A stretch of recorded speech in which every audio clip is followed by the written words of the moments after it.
চলে এসেছি বন্ধুরা দুপুরের লাঞ্চ নিয়ে। তো আজকে একটা ইউনিক একটা জিনিস দিয়েছে আমাদের ডায়েটে দুপুরবেলা। তো চলো তোমাদেরকে আগে দেখাই জিনিসটা কি, তারপরে তোমাদেরকে বলছি। ঠিক আছে, চলো দেখো। দেখেছো কি, বুঝতে পেরেছো ওটা কি? বুঝতে পারোনি? চলো আমি বলে দিচ্ছি। ওটা হচ্ছে সুজির ইডলি।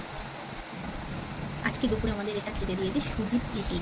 তো এটা কেমন খেতে আমি জানি না, আসলে আমি ইডলি খুব একটা পছন্দ করি না। তো কেমন হয়েছে দেখি, খেয়ে দেখি আগে, তারপর তোমাদেরকে জানাচ্ছি। ঠিক আছে, দেখি টেস্ট করে কেমন হয়েছে।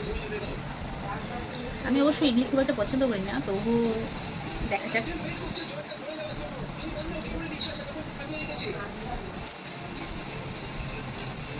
হুম, বেশ ভালো লাগছে কিন্তু খেতে। যাই হোক, আমার কিন্তু ভালো লেগেছে। আমি কিন্তু ইডলি পছন্দ করি না, কিন্তু বেশ ভালো লাগছে।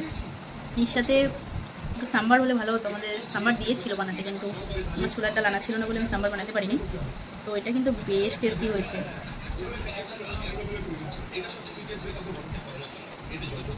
তোমরা যদি কেউ এটার রেসিপি জানতে চাও তো কমেন্টে জানাবে, আমি জানিয়ে দেবো কীভাবে বানাতে হয়। দারুণ খেতে হয়েছে। তো চলো, আজকের মতো টাটা।